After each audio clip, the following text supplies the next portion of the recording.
Before the Spanish arrived, before the conquest and the burning of codices, the Aztecs carved their gods in stone. And of all the deities they feared most, one demanded blood more than any other. Tonight, we walk through the temples of Tenochtitlan. Every god, every monster, every myth they etched in obsidian and basalt. Stay until the end. The Aztec pantheon was not kind. It was not distant or abstract. Every god hungered. Every deity demanded payment in blood, and the people who carved their likenesses understood that the universe itself depended on constant sacrifice. This is the story of those gods, captured in stone, preserved in shadow, and still terrifying after 500 years. We begin with Quetzalcoatl, the Feathered Serpent, god of wind and learning. Unlike many of his siblings, Quetzalcoatl was revered as a creator, not merely a devourer. His stone form shows him coiled and ascending, his feathers rendered with such precision that ancient sculptors must have spent months carving each quill into hard volcanic rock. But Quetzalcoatl's story is one of loss and exile. According to myth, he once walked among mortals as a king, wise, merciful, teaching them agriculture and art. But a rival god, Tezcatlipoca, humiliated him with a magic mirror and pulque, an intoxicating drink. Ashamed, Quetzalcoatl fled eastward, promising one day to return. This myth haunted the Aztecs.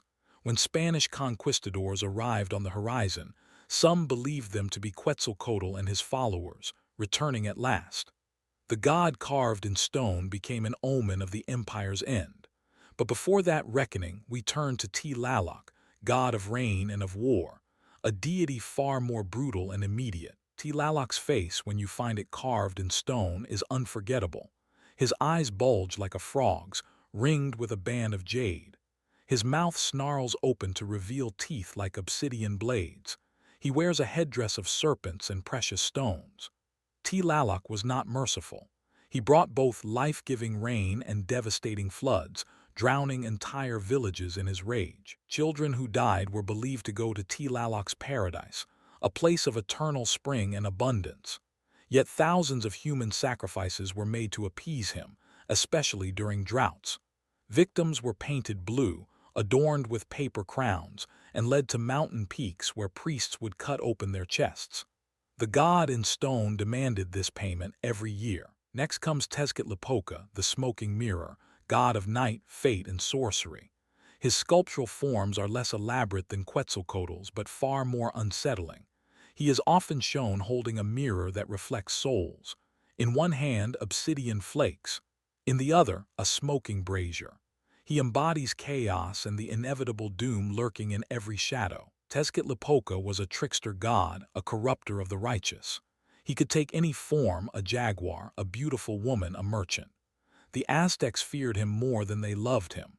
Yet he was essential to their cosmology, because without chaos, without the mirror that reveals truth, the world would stagnate. Every god feared Tezcatlipoca's judgment. Huitzilopochtli, the god of war and the sun, stands at the center of Aztec identity. Born fully armed from his mother Coatlicue, he led the Aztecs to Tenochtitlan itself. His stone representations show him as a warrior, fierce, relentless, forever young. He carries an atlatl, the Aztec spear thrower, and his body is often painted or carved in the blue of sacrificial paint. Every day, Huitzilopochtli waged a cosmic battle against darkness. The Aztecs believed he rode the sun across the sky from east to west, fighting against the forces of night. And every night he died. Every dawn he was reborn. For this cycle to continue, the sun itself needed blood. The Aztecs were not bloodthirsty savages. They were feeding a god they believed was literally keeping the universe alive. Coatlicue, the mother of Huitzilopochtli, is perhaps the most disturbing sculpture in all of Mesoamerica. Her stone form shows her adorned with a skirt of snakes, a necklace of severed hands and hearts, and her face is often a skull or serpent head. She is death and fertility combined, the earth that consumes all things and births life anew from decay. According to myth, Coatlicue was a widow, sweeping the temple steps when a ball of feathers fell from the sky. She tucked it into her robe. Later, she realized she was pregnant. Her other children, horrified at the shame, plotted to kill her, But from her womb, Huitzilopochtli emerged fully armed and slew them all. Even in stone, Coatlicue's presence commands terror and awe. Itzpapalotl, the obsidian butterfly, was a skeletal goddess of the hunt and the night star. Her stone form shows her wings made of sharp obsidian blades.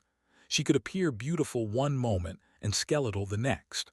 Warriors who died in battle could become companions to Itzpapalotl, hunting in the eternal darkness alongside her spectral form. Xolotl, the god of twins and the underworld, is depicted in stone as a monstrous figure, sometimes with a dog's head, sometimes as a twin to the sun god. He guides souls through the 9 levels of Mictlan, the underworld.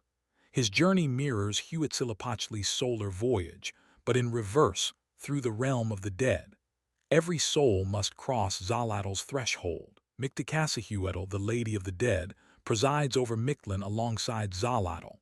Her sculptural representations show her adorned with a headdress of maize, symbolizing her role in the cycle of life and death. She wears a collar of stars and human hands. In stone, she is serene yet terrible, accepting all who come, asking no mercy, offering only the eternal rest of the underworld. Ehécatl, the wind god and companion of Quetzalcoatl, appears in stone as a figure with a protruding duck-like beak and sometimes a tail wind. He is the breath of creation, the force that set the gods in motion. His sculptures often show him in motion, leaning, pushing, driving force forward. Without Ehécatl, even the great feathered serpent could not move the world. Centéotl, the Maize God, is perhaps the most peaceful of the Aztec pantheon. In stone, he appears young, almost serene, often holding ears of corn. His body itself becomes maize, his flesh kernels, his blood the precious liquid of the plant. The Aztecs understood that to eat maize was to consume the god. Every tortilla was an act of ritual cannibalism, a small sacrifice of divinity. Xipe Totec, the Flayed One, is one of the most horrifying deities in the Aztec pantheon. His stone form shows him wearing the skin of a flayed victim like a suit. His hands dangle empty at his wrists. His eyes peer through holes in the dead skin. He represents renewal through sacrifice, the old skin shed, the new body revealed. Priests who served him would wear actual human skins during rituals. Yet Xipe Totec was not evil, he was transformation. The farmer shedding old skin like corn husks ready for harvest. The warrior shedding fear through combat. His festivals, terrible as they were, represented the cosmic cycle of death and rebirth. In stone, he stands as a monument to the Aztec belief that renewal always requires loss, that beauty emerges from horror. Chicomecóatl, the 7-snake goddess, presides over abundance and harvest.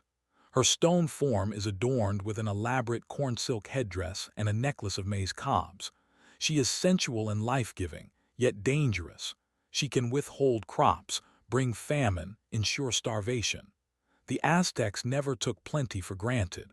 Every harvest festival was a negotiation with Chicomecóatl's unpredictable will. Omacatl, the god of feasts and joy, is a figure carved less frequently but no less important. In stone, he appears as a figure holding cups and surrounded by symbols of celebration. Yet even joy in the Aztec world was tied to ritual.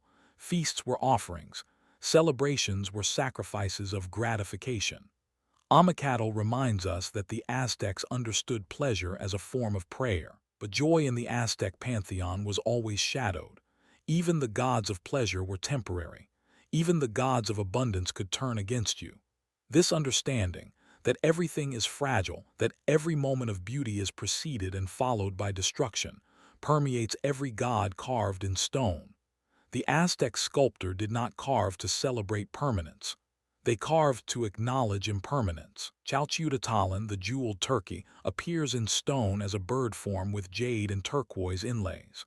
This god represented illness and plague, diseases that struck without warning, taking healthy people to the underworld. Yet he was also associated with wealth. The precious stones that adorned him were luxury itself. Sickness and richness, death and abundance, forever bound together in Aztec belief. Now we turn to the one God promised at the beginning, the figure whose stone face terrifies even modern visitors to museums. This is the god who demanded the most blood, who required the most constant appeasement, who embodied the Aztec understanding that reality itself is balanced on the edge of annihilation. This is Tlaltecuhtli, the earth monster, keeper of the underworld depths. Tlaltecuhtli is not a god in the traditional sense. She is the earth itself, alive, conscious, always hungry. Her stone representations show her body covered in mouths on her elbows, her knees, her shoulders. Each mouth eats. Each mouth requires blood.